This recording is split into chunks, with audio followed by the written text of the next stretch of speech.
Cheers għal sena nejxu l-Olanda hi. Cheers. Don't fall. Għadix issa kind of nibda dil-YouTube channel. Suppost kelli nibda fil-bidu ta' sena meta movjajna u hekk.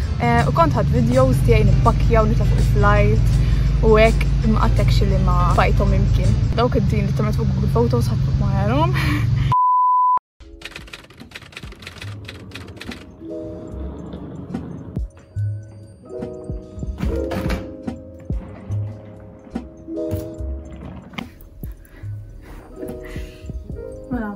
This is very awkward, imma l-lum 3rd January għada dal-ħin nkun l-Olanda.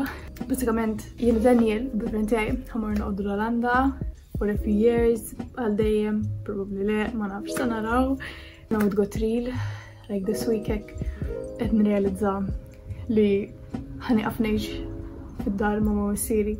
U deċidejt li nibda nifilmja naqra vlogs or whatever just because tipod dini għal-ħolma illa ħafna l-ħolma tiegħi u jisni xtaqt nifilmja parti importanti ta' ħajti just to look back on anke meta nikber, forsi ġarbu nriju tfal.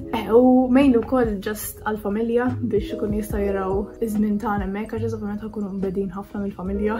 Issa irrid nibda nippakja, għadni ma rridx nippakja. Literalment il-flight inqas minn 24 hours. Imma unfortunately fl-ewwel tas-sena imrat tajb ħafna. Għandi 2 luggages kbar ta' 32 kilos u għandi head luggage żgħira u backpack plus these are my best friends. Kontu żgħidhom meta mort Erasmus. Li by the way Erasmus mort l-Olanda wkoll u minn hemmhekk ġiet ħajra li mmur l-Olanda u Daniel ġifieri he agreed to it a year ago and I'm very grateful he is supporting my dream as well, as obviously this was initially my dream and then kind of he sacrificed a lot to come with me, so I'm very excited. Also ħanibdu nixu flimkien. I will keep you updated on that. ħanaraw kemm nibqgħu ħajjin by the end of the first month.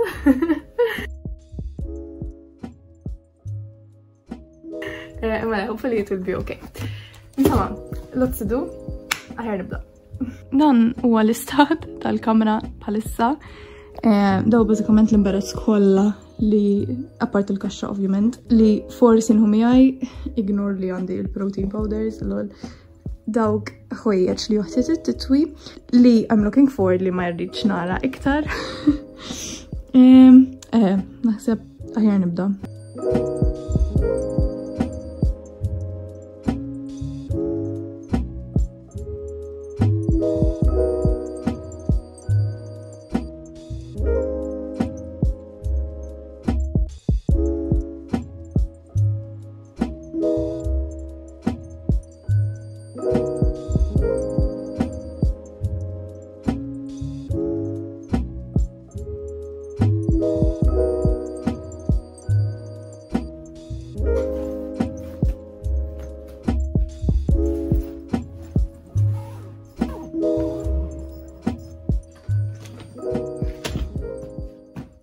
Lesti, pero jonqosni nitfa' l-laptop, il-charger, l-iPad, il-makeup bag. Inna li għatagbu għali. Il-laptop naħseb nista' nitfa' issa x'mhux ħanużah. Dawk jonqosni. Nkun uffiċjalment lesta. Irrid nisbarat tal-kamra x'ħallejt naqmes. That's it. Min għandi narakom għada. I'll keep updated throughout the flight. Irrid mor intinna nassa. Biex nidlom baj, innana tanħatom is-siri għalix tal-mammijiet tilom baj Monday u kollox għal-għadam insomma. Minux kif ħandorra ma ġvera tqalba għal jien ix-xili n-nizzilom 32 point ħaġa, nispera ma jgħidu li xej. Jekk le neħi xi ħaġa u tija l-ommi u toħodi lid-dar. Sibu għada.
So I've arrived at temporary accommodation basically for this month. Sakemm insibu post permanenti, hopefully ħanqogħdu ġo post temporanju. Basikament this is like someone owns it joqgħu imma ħajsir għal-ġimgħa, so għal xahar. So he's going to rent it out u he found us as tenants. Nurikom sneak peek. Ma nafx kux għamel tour, kind of this is his home, ma nafx like naħseb mux sew naqbad nurija fuq l-internet, fimt imma ġas ħanurikom il-veduta minn, oh my god, u issa ħarġet ix-xemx. Can you see? Oh my god, ġmil. Ħaniftaħ naqa.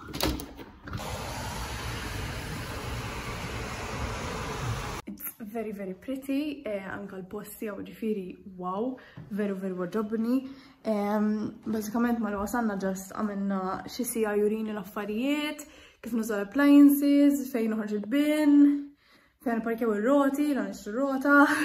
Issa bdejn zbarazza, pero sakemm qabel jidla, ma xidla xisija unuf soħra, ħamur nixtri, pero rrid nagħmel shopping list. Kont bdejta, pero naħseb aħjar nagħmilha like finalize, irid immur nixtri xi affarijiet like toiletries, xi cleaning products ukoll għax iċċekkjaw u mhux li rtien. You know, picky when it comes to cleaning. Infatti ġist nixtieq nagħti daqqa lis-surfaces għax l-art tidher spot on. Da bħali ma jilbis is-sarbun ġewwa kif suppost. No offense if you wear your shoes inside, imma jiena tallimt u gbirt li the right way li ma tilbis is-sarbun. Murni xiex nikol, għax issa ġejn għadruħ. Mbatt najt natikom rundown għata kif mart il-flight, kif kienet il-first business class experience tijaj. Yes, da kollox. I'll catch up with you later.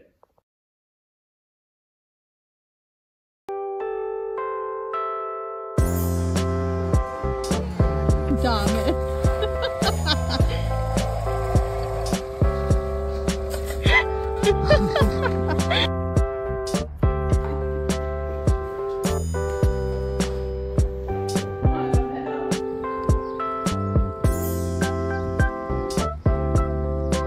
Hi guys, welcome to my channel.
Hello. Ma jkunx sit-down video jekk ma nħuġ naqra teq. Dan jil-probli jtider reflection tawek. Hello! Skużawni dal-video ġi daqxej tard. Suppost l-intenzjoni tiegħi kienet li nitfaw il-ħadd li għadda, imma ma sibtx ċans. Anyways, welcome. Jekk intom ġodda għaċ-channel tiegħi u din hija l-ewwel darba li qed tikklikjaw fuq video u għettaru video tiegħi, jekk tixtiequ daqsxejn summary żgħira tal-ħajja tagħna hawnhekk l-Olanda, araw l-ewwel video li qatt tfajt tajt naqra deskrizzjoni ta' fejn noqogħdu, għaliex ġejn noqogħdu hawnhekk, naħseb fuq l-iskrin jasawsaw ħan il-linkja hawnhekk. U kont għamilt ukoll Q&A li issa nil-linkja ukoll xi ħin waqt il-video. Nitkellem iktar fuq l-esperjenza tagħna hawnhekk, imma illum f'dal-video ħan nitkellem naqra kif marret l-ewwel sena tagħna nqogħdu l-Olanda u xi osservazzjonijiet li għamilt insomma nqabbel il-ħajja tagħna hawnhekk mal-ħajja Malta. Għandi ħafna xi ngħid, però ħanipprova nżomm fil-qosor. Avolja dejmek ngħid u għatek ma nagħmelek. Ktibt xi punti daqsxejn fuq il-mobile biex nipprova ma niddevjax daqshekk mill-punt u ħanara naqra x'niżilt. biex nibta x'insejt. Mela, għaddit sena, ma nafx minn fejn ħanqabad nibda to be honest, inħoss u Daniel ħass l-istess ukoll li jisa taret sena. Tipo fil-li qegħdin nippakjaw u literalment niftakru lilna nfusna nisilgħu fuq l-ajruplan. Kif kienet il-ħajja hawnhekk sena l-oħra kumparat ma' Malta? Mela, I guess forsi l-ewwel mistoqsija li ħafna jafu kollhom hija jekk aħniex kuntenti hawnhekk. U I would say li on the whole vera kuntenti. Kif nistaqs il-Daniel l-ewwel ħaġa li temmilek hija li t-temp, oh my god, diżastru, xi dwejja qatt ma tara xemx, u naħseb ukoll bħalissa xejn bajż, għax bħalissa peress li għan-nar. Ilna dal-aħħar ġimagħtej u ġimgħa kuljum fogi. Bħalissa nara l-istories tan-nies u hekk Malta, kulħadd imur jiġri fix-xemx, għavolja kienet ix-xita dil-ġimgħa, imma nimmissija x-xitwa Malta, nimmissija nara naqra iktar sama blu. Imma that time will come għaliex hawnhekk in my opinion is-sajf u r-rebbija vera sbieħ. Parti minn hekk, ftit hemm fuq ix ingerger onestament. Dejn boss jiena vera l-qalbi, vera siti sabiħa, it met all our expectations. Ħanna ħittibek. It's such a calm city, imma fl-istess ħin jekk hawn naqra ħajja speċjalment fil-weekend smur iċ-ċentru dejjem hemm in-nies, imbagħad vera faċli issib postijiet fejn taqta', aħna literalment noqogħdu quddiem park u nħoss li Malta vera kienet diffiċli biex taqta' from day to day life imma literalment pass il-bot minn darek. Hawnhekk literalment kważi f'kull neighborhood daqsxejn open space fejn tista' anke tfal joħorġu jilagħbu fis-sajf u fir-rebbija speċjalment anke qudiemna għandna bandli. Għatta tispiċċa l-iskola tara tfal jilabu l-bandli. So dik definitely xi ħaġa li ninnota li għamlitni ħafna iktar ferħana għaliex noqogħdu hawn. Apparti ovvjament ir-rota il-bike culture hawnhekk vera jiddispjaċini li Malta m'għandniex il-kultura ta' roti. U ħadd li għax Malta kollha tlajja sħana hawnhekk. Ma din ukoll osservazzjoni li għamilt minna l-Maltin. Veru inġibuha bi kbira għal kollox. Hawnhekk isuq ir-rota fix-xita, fis-silġ, meta jkun balla rieħli trust me, it's like going up a hill għax tant kemm ikun rieħli ir-rota qas tkun tista' tiċċaqlaq anke fuq l-ewwel ger. Imma Malta inħossna li neqirdu fuq kollox sewwa. Imma ħadd ma jrid jerfa' l-peace biex insolvu l-problemi tagħna stess. Ngħid il-verità Malta jien qatt ma mort imkien bir-rota u kien iddispjaċini pereżempju li meta mort Erasmus fil-li nista' mmur kull imkien f'xi 15 minuti bir-rota u Malta speċi jgħider irid nimxija jew irid naqbad bass jew naqbad il-karozza. So dik hija xi ħaġa li vera kuntenta li parti minn ħajti bħalissa, apparti li mhux tabxej hawnhekk kulħadd tirqiq għax kulħadd jisol-rota u xeba eżerċizzju u ifhem ngħidwa kif inhi hawnhekk hawn il-bike lanes, ġifieri dik ukoll tagħmilha faċli. Anke hekk toħroġ barra timxi fir-residential areas tinduna li hawn pattern ta' kif tissuppost tista' tibni dar. U kollha jsegwu l-istess stil ta' faċċata ta' bini hekk u di il-konsistenza fil-bini vera tagħmel il-pajjiż jidher sabiħ. Issa mhux qed ngħid li kollox kun boring ikun kollox l-istess għax mhux il-każ hawnhekk. Inħoss li Malta immodernizzajniha wisq. U tlifna l-karattru tal-bini Malti u as a result, ovvjament, il-residential areas tagħna m'għandhomx daqshekk sbieħ daqs qabel. Apparti wkoll li nqaxtu siġar minn kull imkien. U hawnhekk tara d-differenza li tagħmel f'residential neighborhood toħroġ mill-bieb u tara t-triq kollha siġar. Li granted bħalissa m'għandhomx wara. Ma most of the year fir-rebbija u sajf u ħarifa ikunu vera sbieħ u joħolqu atmosfera vera sabiħa, apparti li ovvjament għandek il-ken mix-xita, mix-xemx u insomma, fimtuni x'qed nipprova ngħid. Vera realizzajt kemm aħna Malta ngħixu ħajja vera maġla jisna mġienen, kulħadd workaholic għax ħadd ma jista' jlaħħaq mal-ħajja għaliex il-ħajja għoliet il-pagi baqgħu l-istess. Li again tal-problemi mhumiex ta' Malta biss. Ma nafx hekk vera narhom jgħixu ħajja slow, jgħixu vera ħajja sempliċi u anka ġifieri x-xogħol vera nħoss li hawn work-life balance tajba, anka l-ħwienet vera jgħalqu kmieni li xi kultant jiena annoying, imma Malta jekk il-ħwienet jekk jistgħu jibqgħu miftuħin sal-10 ta' filgħaxija biex jagħmlu lira oħra li again ma ntihomx tort għax il-kirja għolja so l-flus iridu jiġu minn x'imkien. It's a whole life cycle. Ħafna policies li jgħinu family life, U di kombinazzjoni it's a very recent topic Malta, hemm ħafna artikli, qed nara ħafna artikli li tipo qed jipproponu biex intawlu l-ħinijiet tal-iskejjer. Irridu ktar tfal, imma rridu nħallhom l-iskola u childcare, mhux ħanrabuhom aħna ġifieri. Hawnhekk issa din hija xi ħaġa li jiena lija it blew my mind għax Malta vera in my opinion mhijiex komuni. Hawnhekk l-irġiel li jaħdmu miegħi li għandhom ħafna esperjenza fil-karriera tagħhom, literalment jaħdmu reduced hours biex ikunu jistgħu qattaw il-ħin mat-tfal. Hija ħaġa komuni ħafna ġifieri kemm man-nisa u kemm mal-irġiel li meta ġenitur insomma jew adult jiddeċidi li jkollu tfal, jista' jidħol f'agreement mal-kumpanija li at a 3-day week jew 4-day week. Sa dan qed ngħidu software company, jew accountants company, jew law firm insomma. Jiena qatt ma smajt f'kemm domt naħdem Malta f'din l-industrija li n-nies jaħdmu 3-day jew 4-day week biex irabbu l-familja. Dat tip ta' policies għandna bżonn Malta mela li intawlu l-iskejjel sabiex il-ġenituri ikun jistgħu jmorru jaħdmu biex it-tfal ħallhom x'imkien.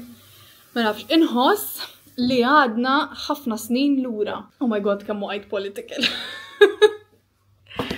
Okay, issa ħansemmi naqra affarijiet pożittivi għaliex ilna ħafna naqret u nredden. Imma xorta nħoss li kienu kollha punti validi. Ngħid il-verità, f'dis-sena li għamilt noqgħod hawnhekk, irrealizzajt kemm inħobb il-Malta. Naf li għadni kemm ngħid l-affarijiet, imma ma jfissirx li għax tikkritika il-pajjiż tiegħek ma tħobbx il-Malta, diġà qed wkoll darba f'xi video. Però vera jibda jiddispjaċini għal fatt li l-allu Malta fil-verità mhux veru faċli tikkontrolla xi qatt ma kont fil-gvern, so ma nafx tinvolvi, imma veru għandna potenzjal li il-pajjiż ikun fi-stat ħafna aħjar li issa. Imma, xort għandi tama, dal-aħħar, speċjalment issa meta nżilt Malta f'Diċembru, vera bdejt napprezza ħafna iktar it-tajjeb u żbuħija ta' Malta, speċjalment il-wirt kollu li għandna storiku. Hija xi ħaġa li jiena hawnhekk niftaħar biha meta jisaqtuni fuq pajjiż, insomma, huma dawk l-affarijiet li nsemmi u li kell ovvjament. U apart minn hekk inħobb ħafna l-lingwa wkoll. This brings me on to the next question. Jekk naranix ngħix l-Olanda l-dejjem jew jekk nerġa' niġi lura Malta. U mhux ħanikdeb sa sena ilu kont ngħid le iġri nitlaq minn Malta kif ġbajt xi dwejja dal-pajjiż jiena ngħix barra l-Olanda l-dejjem. Issa ma naħsibx li ngħid hekk. Jiena nixtieq ninżel lura Malta eventwalment ukoll għaliex nixtieq nirabbi l-familja tiegħi Malta. Li again sounds very strange wara dak kollu li qed ħafna jgħiduli m'hawnx futur għall-atfal hawnhekk mhux ħajkollhom futur sabiħ u trobbija sabiħa. Meta nħares lejn it-trobbija tiegħi l-iktar affarijiet speċjali u li għamlu li trobbija sabiħa kienu affarijiet li għandhom x'taqsmu mal-kultura Maltija, tipo l-festi, il-ħin man-nanniet, mal-kuġini, mat-tzijiet, il-baħar li jiena l-baħar vera nimmissjah ħafna li kellu. Hekk ma nimmaġinanix nirabbi familja jew ngħix anke li kieku ma kellix nirabbi familja. Naħseb ma naranix ngħix long term mhux f'pajjiżi li ma bsarx li ħad to be honest, imma being away from home made me realize kemm jiena gburija li Maltija u li kemm posti huwa Malta. Imma overall, no regrets ġejna nqodwaw at all. Ma nafx kif naqdi l-party, imma li rtnejtu li jekk għandkom l-opportunità xi darba tmorru tgħixu barra, please do, għaliex veru tikbru bħala individwi. Ngħid il-verità li kieku ma ġejtx ngħix barra Malta, ma kontx nerġa' nieħu daqshekk interess fuq pajjiżna, speċi anke peress li tibda taħdem ma' nies internazzjonali jibdew saqsuk fuq pajjiżek u tibda saqsi mistoqsijiet lilek innifsek stess tipo għaliex di hekk u x'ġara f'dak iż-żmien u għaliex il-lingwa tagħna hekk u veru hekk, vera kelli ħajra li inkompli nitgħallem, jisni qed nistudja letteralment il-history fis-sekondarja jew il-lingwa fil-Malti. U għalkemm nimmissja li kell Malti, hawnhekk għandhom ħelu tajjeb u biex niċċelebraw is-sena anniversarju ta' meta bdejna nqogħdu hawn, xtrajt it-tompux li meta mort kienet ix-xita għax mort illum wara l-ġim u kelli naffiġa fil-basket u waħda minnhom weħlet li mal-plastik. Biex niċċelebraw ħanieħdu tompux. Ħadħu nofs jew ħadħu waħda sħiħa? Nofs? Naħda. Cheers għal sena ngħixu l-Olanda hi. Cheers.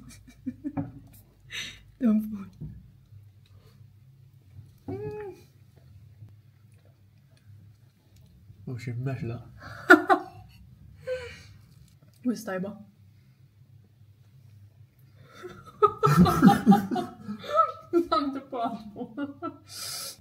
كم طيبة. لا تيجي وهرة أملي. هنħalli الفيديو hawnhekk. Grazzi ħafna tal-li rajtuh. Jekk tixtiequni nagħmel naqra iktar video speċifiċi fuq kif ġejna nqogħdu l-Olanda tipo steps u hekk, diġà kienu daqsxejn requested is-sena l-oħra meta għamilt Q&A fi Vlogmas. Jista' kollox lejl tajjeb u narakom fil-vlog li jmiss. Li l-vlog li jmiss qed nifilmih bħalissa wkoll. Ciao ciao!